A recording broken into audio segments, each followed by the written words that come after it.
Tere armsad motospordisõbrad! Läbi hooaja oleme teid hoidnud kursis külgvangritega mootorrataste maailmameistrivõistlustel toimuvast. Tänase saatega tõmbame kokku aga kogu Eesti motospordi hooaja. Tihemetsas selgitati Eesti meistrid ja karikavõitjad motokrossis, Raplas aga supermoto ja quadracerite karikavõitjad. Kes ja kuidas, saate teada, kui jääte meiega. Tihemetsa motokrossiks oli ilm päiksepaisteline, korraldajad näinud tublisti vaeva raja ettevalmistamisega ja ka kohal enam-vähem kõik krossisõitjad, kes läbi hooaja Eesti meistrivõistluste ja karikasarjas jõudu katsunud. Seega olemas kõik tingimused põnevaks võidusõiduks. 2 päeval selgitati kokku mõlemas arvestuses võitjad 10 erinevas masinaklassis.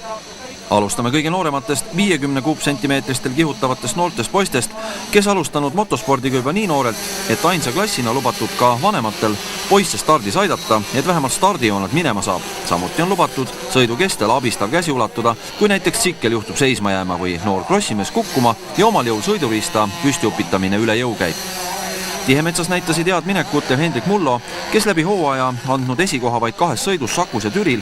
Siin tuli esimesest sõidust veenem võit Rain Kochi ja Karl Saati ees.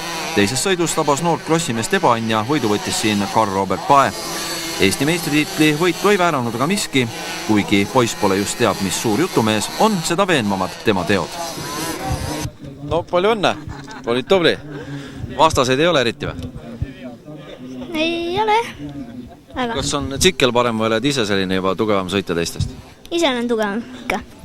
Kuidas nüüd oled Eesti meistrivõistlustel sõitnud? Kas oled kõik sõidjad võitnud? Kõik ei ole.